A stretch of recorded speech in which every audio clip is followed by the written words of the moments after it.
Good evening and welcome. Bonsoir et bienvenue à toutes et à tous. I am Catherine Seaman, Division Manager of Customer Experience at Ottawa Public Library. I'm thrilled to be here with you tonight to partake in this event with one of Canada's much celebrated authors. Koi Kakina, hello everyone. We believe it is important to acknowledge that even as we gather virtually, we are on the unceded and ancestral territory of the Anishinaabe Algonquin people. Many diverse First Nations, Inuit, and Métis people now live, work, and study in this territory. Nous rendons hommage à toutes les Premières Nations, les Inuits et les Métis, leurs aînés, leurs ancêtres et leurs importantes contributions passées et présentes. On behalf of the library, I want to thank our partner in this event, the Ottawa International Writers Festival, for bringing us such a fantastic array of authors to enjoy this fall. Thank you. Tonight, we are delighted to welcome two-time Scotiabank Giller Prize winner, Essie Edoujian, for a conversation about her latest book, Out of the Sun, on Race and Storytelling, which is part of the CBC's Massey Lecture Series for 2021. In it, she explores the relationship between art and race, challenging accepted versions of the Black experience with new perspectives. If you haven't read it yet, you will soon be able to borrow Out of the Sun at a library branch near you, and you can check out her other highly acclaimed books, Washington Black and Half-Blood Blues. Just as an aside, Washington Black was nominated in 2020 by OPL and other libraries and shortlisted for the Dublin Literary Award. That is huge. Congratulations. One more accolade for Essie Edoujian, one of Canada's most celebrated authors. Now, please visit the OPL website to find out about our upcoming programs, including our weekly author events in partnership with the Ottawa International Writers Festival, and of course, to request all of Essie's books. Now, it is my pleasure to introduce Sean Wilson from the Ottawa International Writers Festival to say a few words. Merci, and have a great evening. Thank you, Sean. Thank you, Catherine. I'm also broadcasting from the unceded and unsurrendered territory of the Algonquin Anishinaabe, and I'm thrilled to welcome everyone to this conversation between two of my very favorite writers, Kahiso Lesego-Molope and Essie Edoujian. I want to begin, as always, by thanking you all for supporting authors and booksellers through these difficult times. Our official bookseller is Perfect Books on Elgin Street, but I know wherever you are right now, there's an independent bookseller nearby who would be more than happy to sell you some great books. Festival is supported by generous individuals like you, so I hope you'll consider subscribing to our newsletter and making a donation. We can't do this without you. I also want to thank the Ottawa Public Library, the Government of Canada, the Government of Ontario, the City of Ottawa, the Ontario Arts Council, the Canada Council for the Arts, Carleton University, and CBC for their ongoing support. We've got lots of great events coming up. Tomorrow, it's Peter Mansbridge. Our guest on Thursday is Mark Critch. And Friday's podcasts will feature Booker nominee Ruth Ozeki and two-time Governor General's Award winner Jordan Tannehill. So there is lots to look forward to. Our host tonight is Kahiso Lesego-Molope. She's a playwright and novelist born in South Africa. She calls Ottawa home. And since she's been here, we've been lucky enough to celebrate the publication of her two most recent novels, This Book Betrays My Brother, which won the Ottawa Book Award in 2019, and Such a Lonely, Lovely Road, which won the inaugural Pius Adesamni Memorial Award. Please give a warm virtual welcome to our host this evening, the one and only Kahiso Lesego-Molope. Hello, thank you. Thank you, Sean. What a great introduction. Hi, Essie. I am so excited to chat with you tonight. I was just saying before you hopped on that that this felt like the book I needed. And so I feel really lucky that we get to have a conversation, or that I get to, ask you the questions that have been burning in my mind over the past 2 weeks as I've been reading it. So welcome to the Ottawa Writers Festival. Yeah. Thank you for having me. I'm really looking forward to chatting with you as well. Your thoughts. How have you been in the past year? The past year and a half, of course, has been, I think, challenging for a lot of people. as writers, maybe, I guess, work-wise, we weather it a little bit better because we're working from home a lot of the time anyway. But of course, there's been, so many upheavals, and emotionally, I think it's been a fraught time for a lot of people, children included. I have 2 young kids, and so that's been, it's been an interesting time, but there's been a lot of growth, I think. Yeah. I think, of course, you're right. It's been really difficult for everybody. But for me, I've been in awe of writers who could actually work during this time. I found it really hard. And I was reflecting on this time as I was reading Out of the Sun, because I felt at the beginning of the lockdowns and of course the protests last year, I just felt like I couldn't function. And then I realized that, this was grief. I was mourning, and I couldn't, and so I just sort of sat with it, and I couldn't really do a lot of creative work. And as I was reading Out of the Sun, I felt really held by your book. I felt like it was the book I needed to read coming out of this time. So I wanted to talk to you a little bit about how you did get through this time. You say in the introduction that what got you through it was the quiet dredging up of these lives from other times and the attempt to discover how, if at all, they have shaped our own. You speak of a quiet dredging up, and yet the book just feels to have such a sense of urgency to it. It just feels like it feels so powerful in every word, in every sentence, in every page. I was wondering if you were feeling this sense of urgency as you were writing it, like you just needed to get it out, and what was happening for you emotionally as you were going through it. I really did. It was a different writing process than all of my other books, which, of course, they're all novels, so fictions. They all took about 3 years to compose. So there was a lot of kind of very slow working with the material. And of course, you're kind of constructing your own universe. So it's a very different mode. And with these pieces, I felt as though I was maybe engaging with the current in a much more direct way, which is not to say that my fiction doesn't concern itself with contemporary matters, but it's all done through the filter of the past. Mm-hmm. And I guess in this sense, I mean, there are a lot of historical stories that I'm telling, and a lot of wonderful historians that I'm leaning on to tell those stories. But it felt like, I was really trying to get a sense of what has changed over time since, since we've looked at this particular life, or for instance, writing about British Columbia, for instance, in the 1850s, and these racist murders taking place on Salt Spring Island, and really kind of assessing how are we discussing this now? How has this become a part of our history? How has it been a suppressed, I guess, a suppressed series of events that we're not talking about? And what does that mean for us that this is not, these deaths aren't more widely known?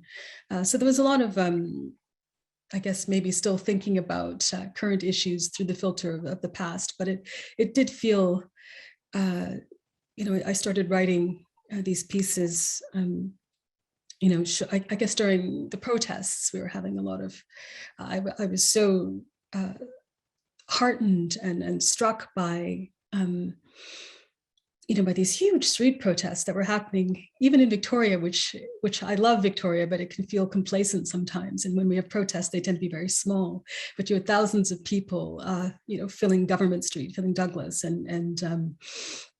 and this was an incredible, it felt like an incredible shift was taking place, and something I certainly hadn't seen before in my lifetime.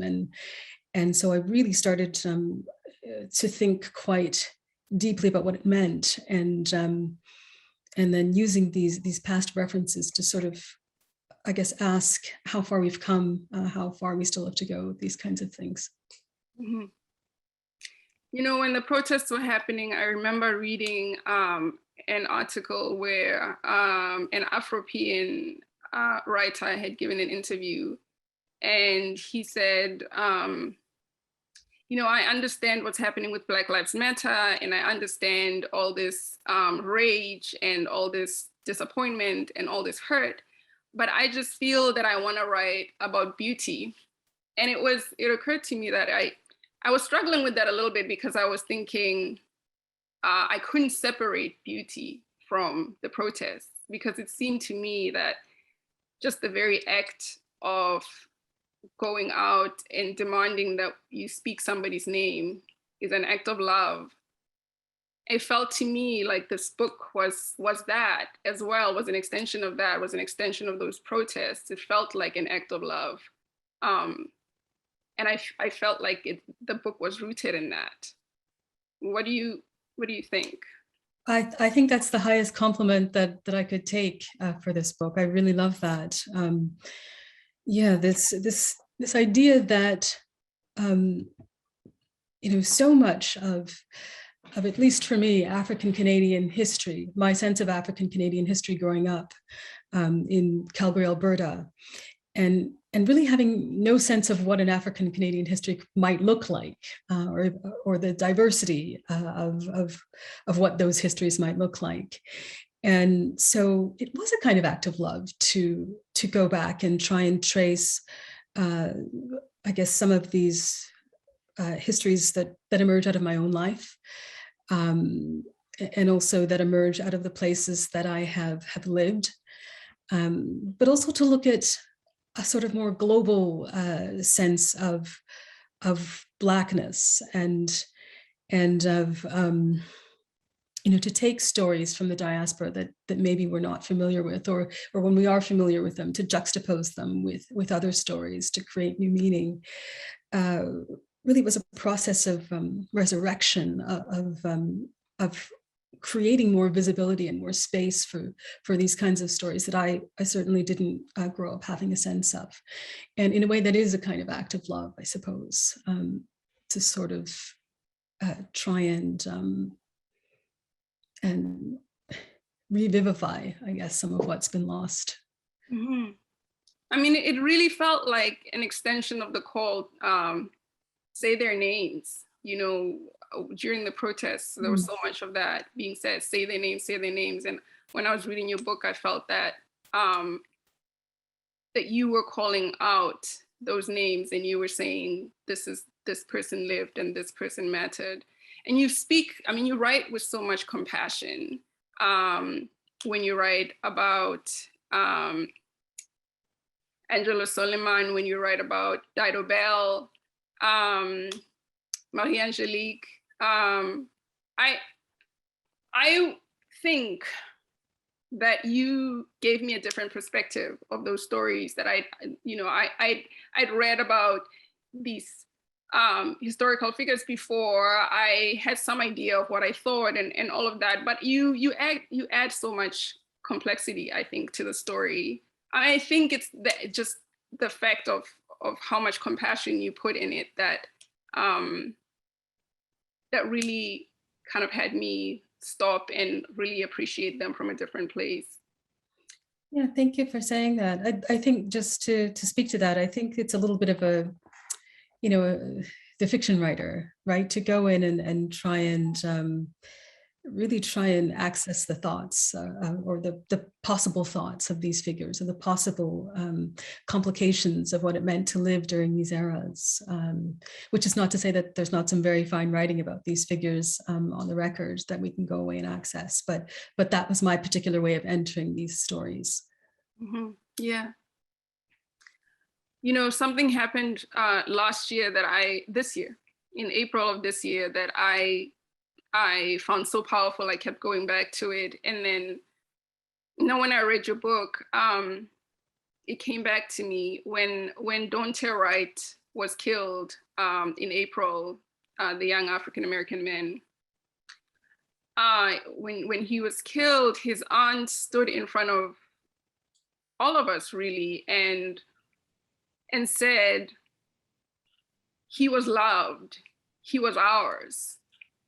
And it was so painful for me to watch at the time. But I felt like the whole book was that. I felt like the whole book was saying they were ours, they were loved, both, in terms of the people you name, and in terms of talking about unmarked graves and people who can't be remembered because they were, the graves were not, prominent or destroyed.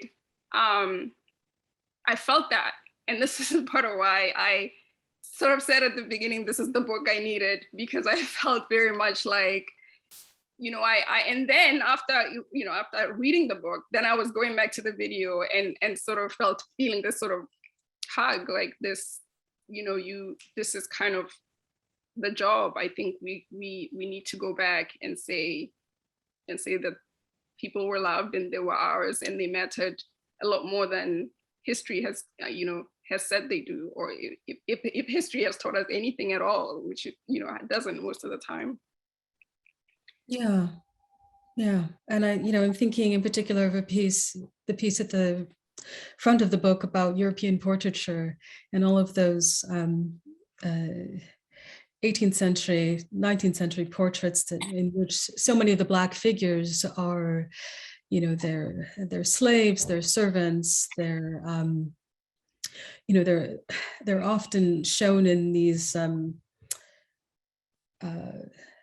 either degraded conditions or these very hyper idealized depictions of them in servitude, as though there was some happiness to be found in that condition, and that this was sort of the height to which they could aspire, and that there was personal happiness to be found in that. And so to look at some of those paintings and to try and figure out who the figures were, what were the contours of their lives, what did their days consist of, who did they love,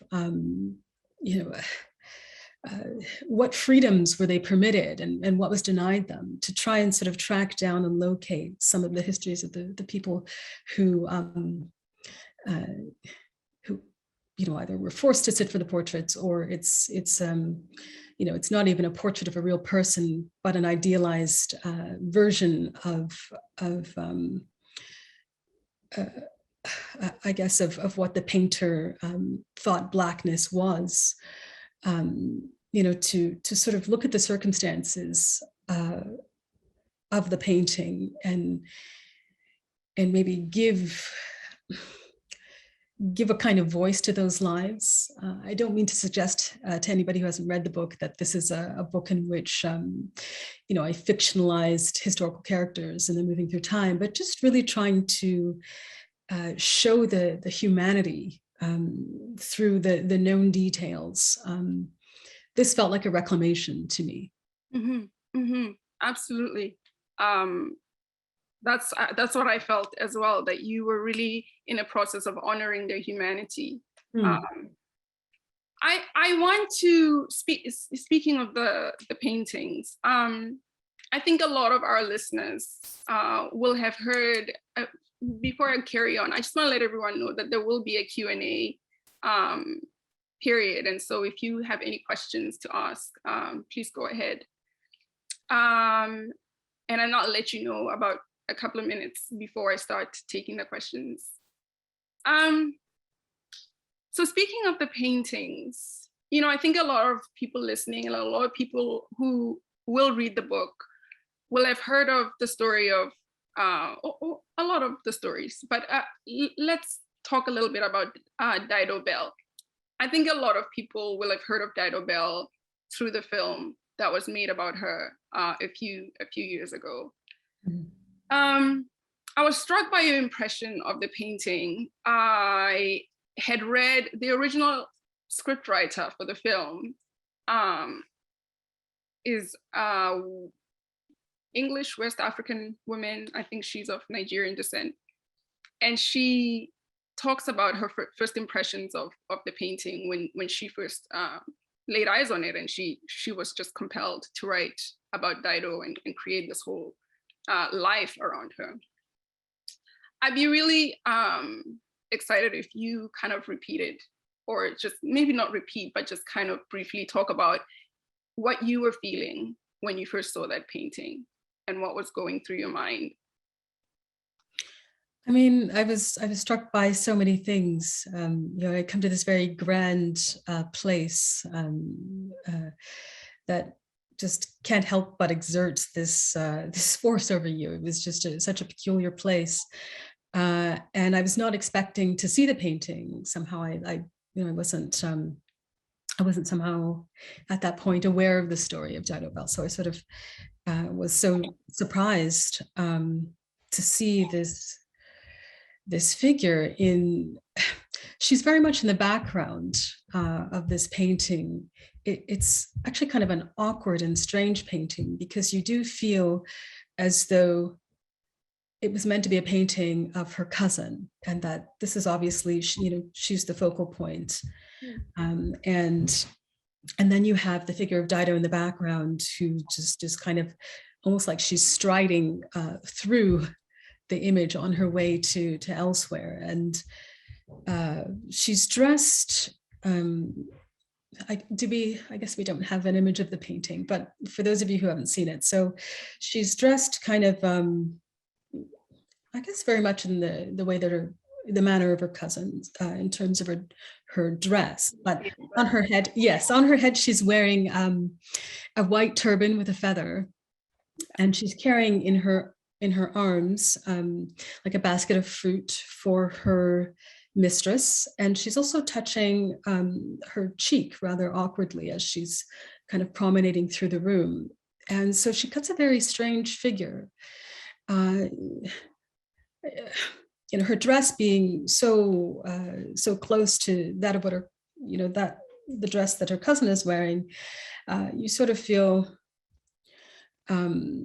that signifies a certain equality in stature.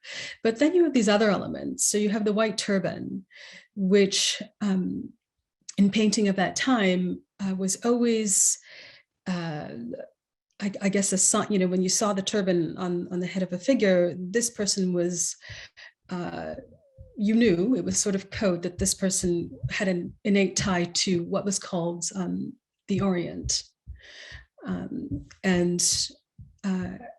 At the time, Northern Africa was considered part of what was Oriental. And so she's marked out immediately as being quite foreign, with this, with this turban on her head. And then, she's not sort of sitting comfortably with her cousin, as you might see in a kind of dual portrait. She's passing through it, and she's holding, a servant's platter. And so you're not quite, her status is something that you're instantly questioning. Is this somebody who's of equal stature? Clearly not. She's, because she has the platter of servitude, yet she's dressed in a manner that's befitting somebody of their rank. She is, she's touching her cheek, which many people have, there are differing ideas of what that's supposed to signify. But some historians have said that she's actually pointing out her color, that this is something where she's drawing attention to her skin tone, and which is further highlighting her difference. And so I found that to be utterly fascinating. And I just found myself staring at this painting for so long. And you started to wonder about her life and the life of her cousin, and really coming to understand her story, and realizing that she lived in a very complex, just a very complicated position that she occupied within the household, where she was a beloved relative and like a daughter to Lord Mansfield, who was, I guess, the highest judge of the land at that time, and who was her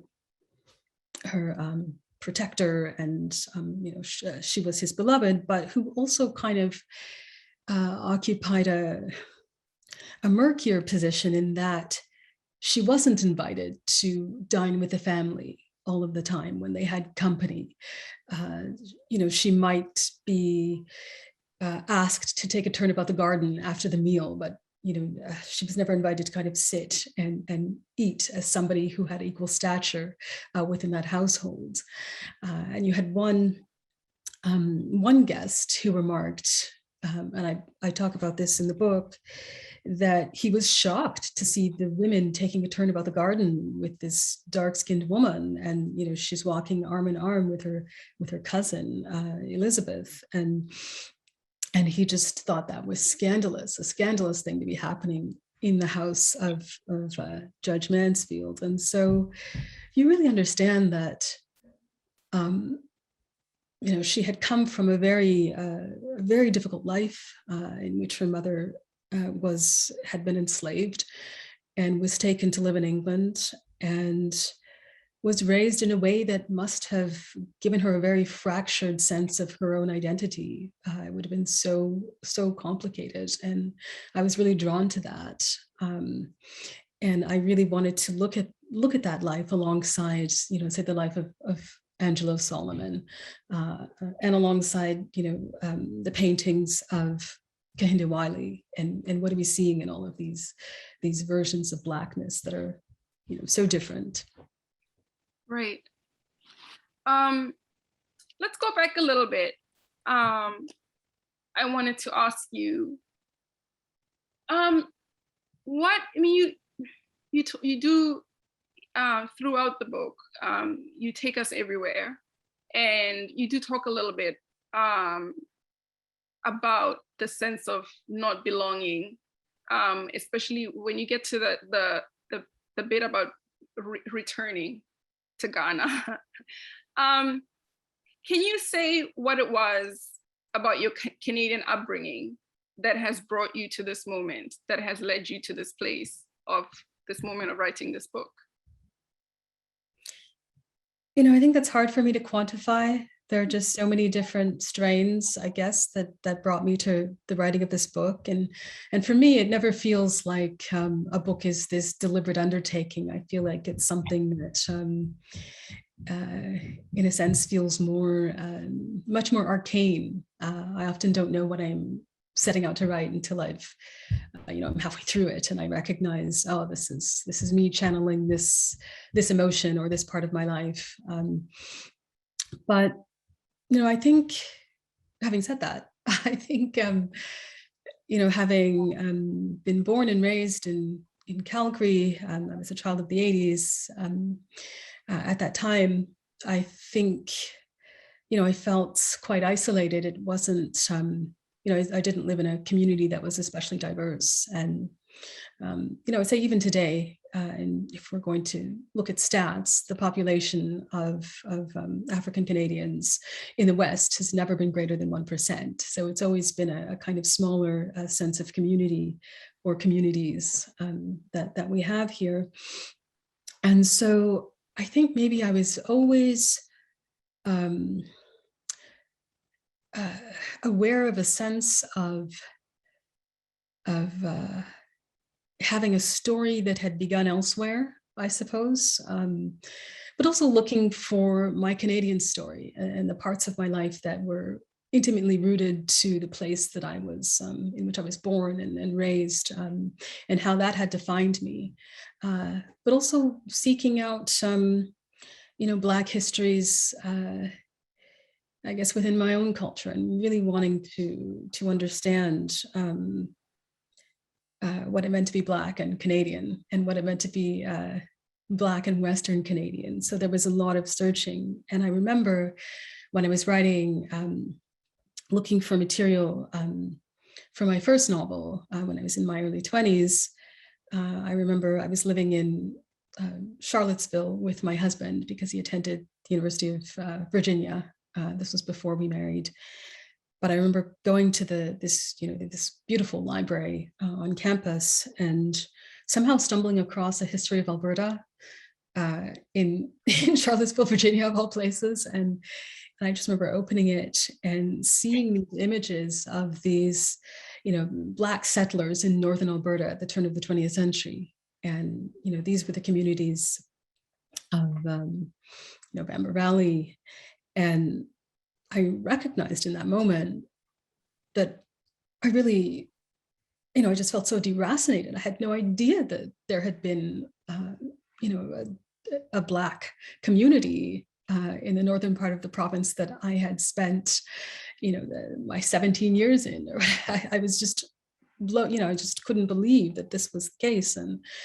And so I really, started to explore that and to research it. And that's how I came to write The Second Life of Samuel Tyne. That was a way of kind of reclaiming,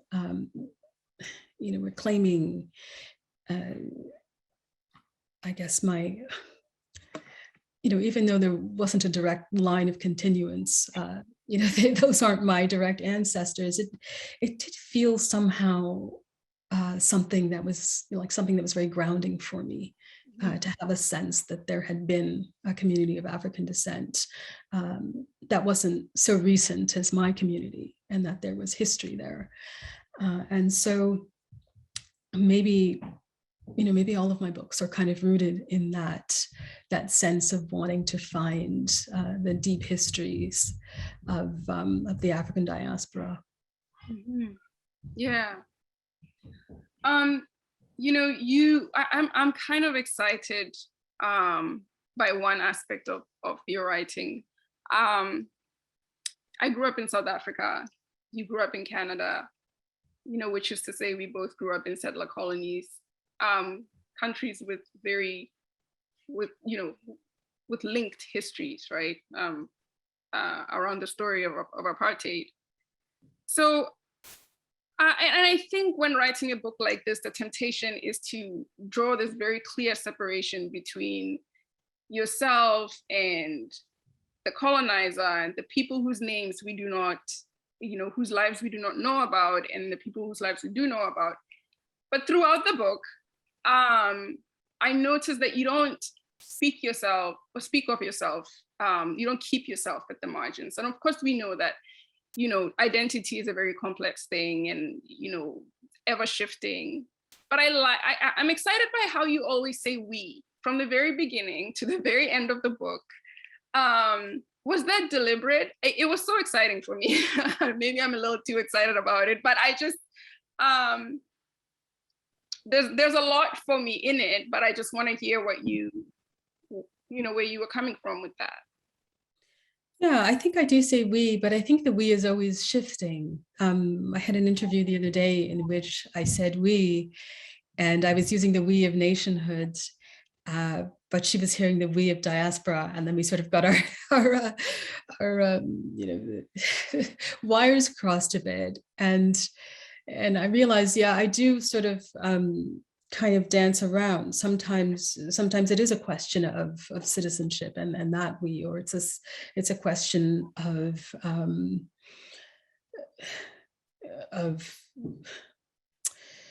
I guess African diaspora, and it's that we, or it's the we of being African Canadian, or and this is something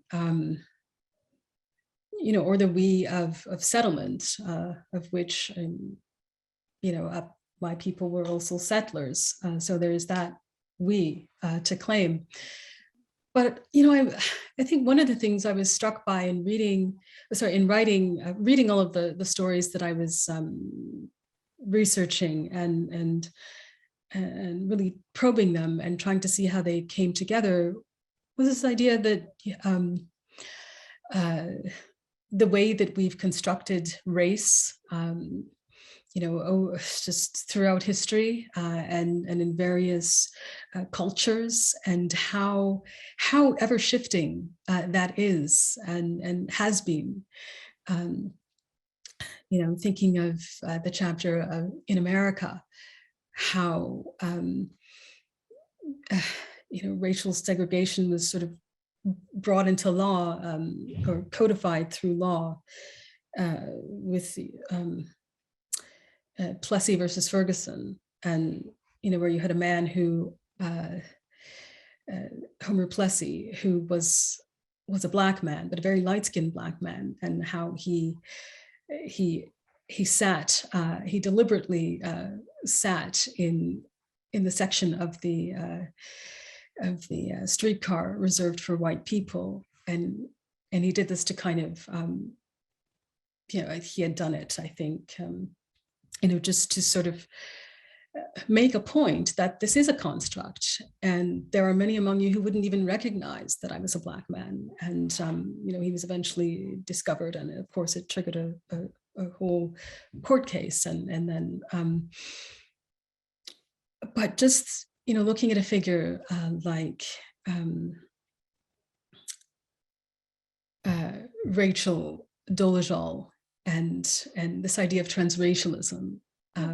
And this was her story, as well as a few other stories, were ones that were much more recent, and they're not historical stories, but looking at their stories through the lens of stories of people who, I guess, impersonated Black people to make a point to white people about the folly of racial prejudice.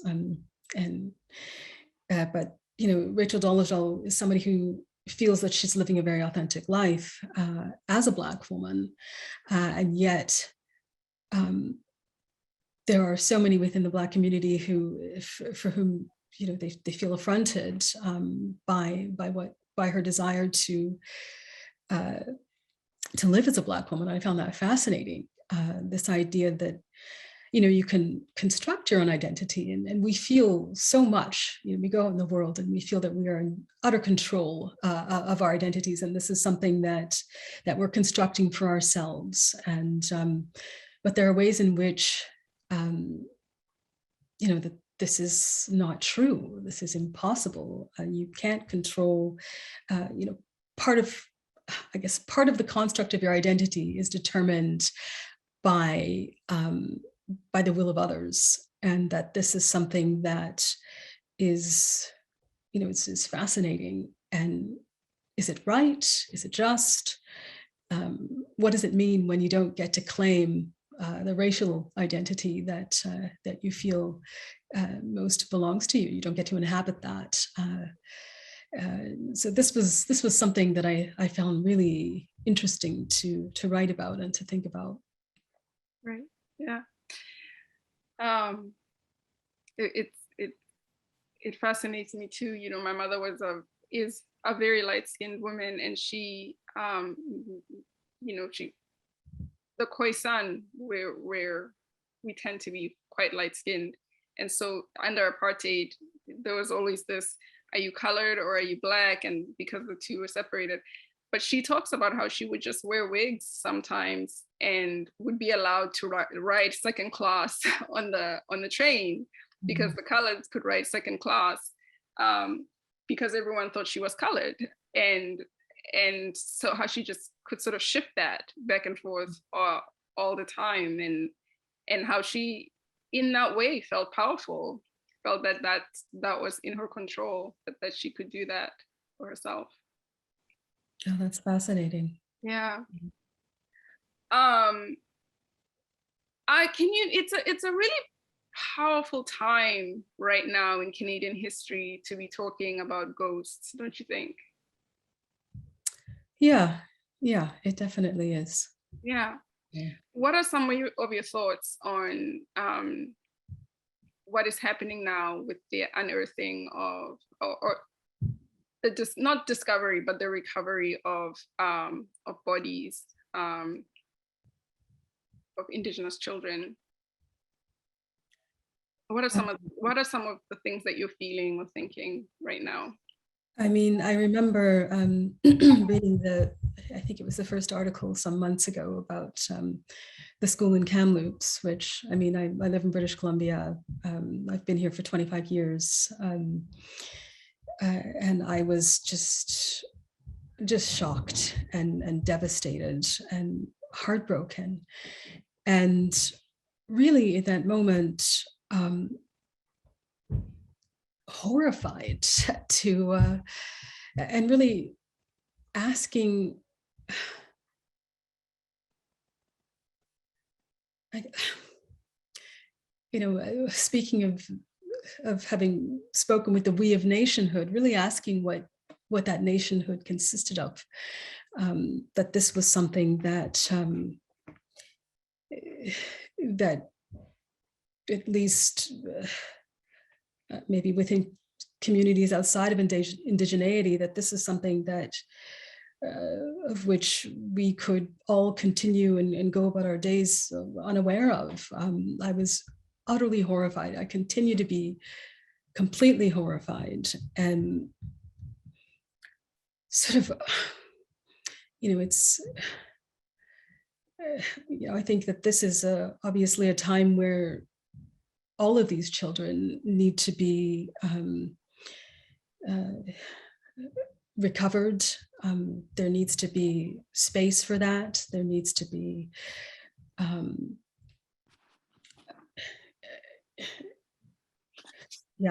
it's something I'm still processing, but it is something where you really sort of look at the I guess the official history of the nation that you learned about in grade school, and really you see how what we know and our inheritance is really something that is bequeathed to us through story. And in some ways, I would say that the history that I can remember learning in grade school was a kind of, this was the history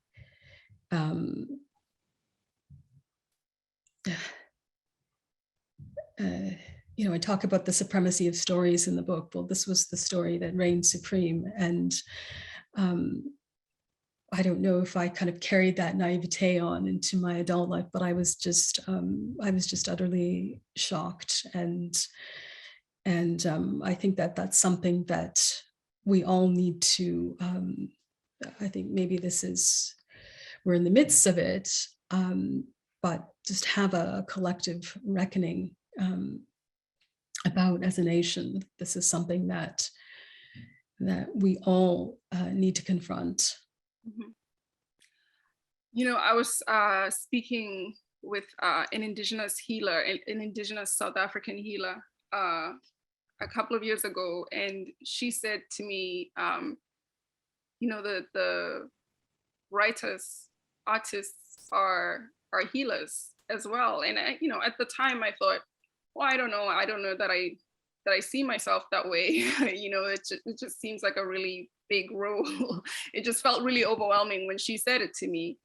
But storytelling has, it has the power to heal, right? It has, around the time that Trump was elected, I remember Toni Morrison, I'm sure you remember Toni Morrison writing about how a friend told her that this is the time when we actually, when writers can't sit, there's no time for fear. This is when artists do work. And she said, it wasn't Toni Morrison who said this, but she said her friend told her, we do language, and that is how civilizations heal.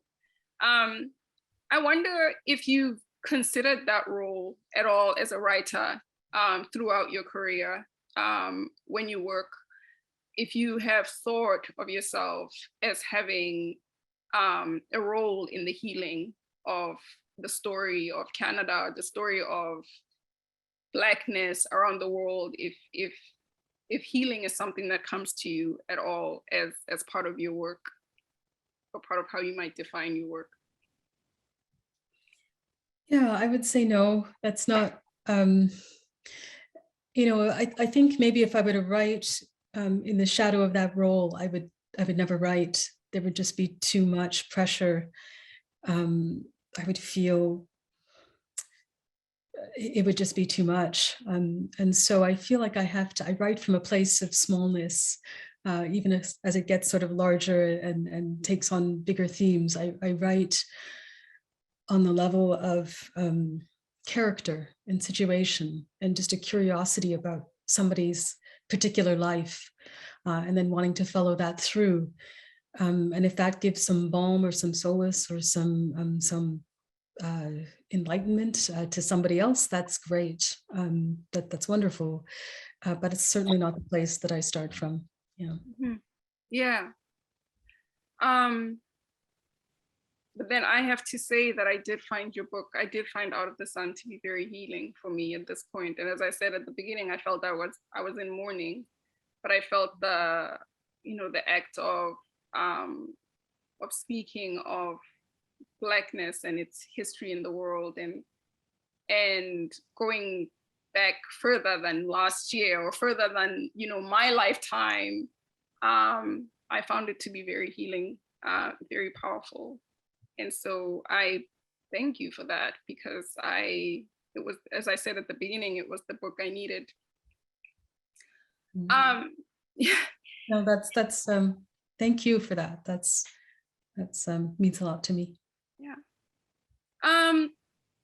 You are first generation Canadian. And I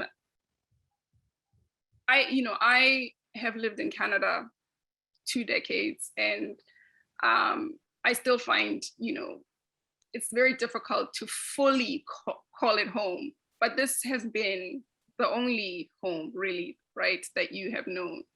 How do you root yourself so deeply in this country when you have these roots in another country and you were raised by people, your parents, who came from somewhere else? How do you feel so anchored? You do speak a little bit about this sort of longing that you had at some point for Ghana growing up, and how you and your siblings always figured that going back would feel like home, and then it didn't quite, right? So how do these two things come together? When I read you, I read somebody who is so deeply rooted here, and so the sense of not belonging doesn't come through as much. Oh, that's so interesting. Yeah, and even you use the word like to go back to Ghana, which is something that it's like I hadn't been there before, but we did speak about going back as though somehow psychically, spiritually, that was our home, and so traveling there would be a kind of a homecoming. But it was a bit of a rude awakening, I think, for all three of us to discover just how much we had been formed and shaped, and how deeply rooted we were in Canadian culture, in the places of our birth. And it was really surprising to us. I think we were really surprised to discover that. And it was also a bit of maybe consoling, but also a little part of you that believed that you belonged to an elsewhere. You have to resign yourself to the fact that that's not quite so. And so there was some sadness tied up in that first, trip to Ghana, a sense that this, having moved through the world with a feeling of difference, of otherness, but understanding that always beyond the horizon, there is this place in which you perfectly belong. And then to discover that is a fiction to some extent, that is a bit of a mirage. There's always a bit of a death there. But then we could begin to have another relationship with our parents' home country. One that, that's different, but that does, that doesn't sort of completely degrade the connection that you had to it before, or make it smaller. It's just different. It's just a different feeling now that you have. And I guess conversely, maybe you feel more rooted in we felt more rooted within Canada when that door sort of narrowed a little bit. Yeah, so I think that's probably what if you sense a kind of rootedness here, it's coming out of that. But having said that, I'll say that it's not a perfect sense of home. I think home can be a bit of a construction for some people, and and that includes myself. That it's something that I've had to. It's been a long process. It's been like a decades-long process, and it's home is as much rooted in my personal relationships as it is in landscape and love of landscape and an affinity for for certain I guess a certain landscape. It's been a process of building, and I think that's simply how it is for some people, and I've made my peace with that. Mm-hmm. Mm-hmm. We're almost near the end, and I just want to let everybody know that you can send questions if you'd like for Essie to answer before we finish. I want to talk to you a little bit about your writing process. I have to because as a writer, I'm always just really fascinated. But something came up for me in the section about ghosts that made me think, oh, I really need to find this out about her. When you write, where do you begin from? I know. So Alice Walker and Jesmyn Ward are the two writers I've read about who say that they feel that they are writing other people's stories. And when interviewed, somebody said to Alice Walker, so is it like a haunting? Like, do you feel like you're being haunted by these characters? Because she had said, well, because they won't let me be until I've written their stories. And Jesmyn Ward kind of talks about having this sort of similar experience when she writes. And I was wondering if you come from a similar place at all, or if stories come to you differently. I wish that I had that sense of a haunting where something, a character or voice can't let me go. It's a much more arduous process of, I think I'm always recognizing that it takes 3 years to write a novel. I'm always disinclined to commit to one thing. And that was kind of the beauty of writing this book, because I didn't have to commit to one thing. I could kind of shift through several stories. I could shift through several geographies and not have to commit for more than 2 months at a time or a month at a time to a certain story. But it's much more of it's a less elegant process, I think, than the one you're describing, of really looking at several stories and maybe trying some voices on and having to cast those off, and then just being miserable for several weeks and not writing anything, and then finally, because the process can't go on, then committing myself to something and then seeing it through. But what's the process like for you? Well, I'm similar. I write a bit like that, the way that Alice Walker describes, and I feel that somebody, it feels a bit like somebody comes to me and they tell their story through me a lot of the time, and I do have that feeling of they won't let me be until I've told the story. And so when I was reading the chapter on ghosts, I was thinking about how I've often written things in the past, and then just as a story that came to me, and then the book was published, and then that's it. And then I'll pick up a historical book and a book of history, and I'll read a story and think, oh my God, this is so similar to sort of the kind of story that I was thinking. So I've sort of come to feel like these were real people at some point, because often it feels like somebody who needs to live something through and resolve it, and then at the end, because I don't know if you have this similar experience of feeling such deep sorrow when the book ends.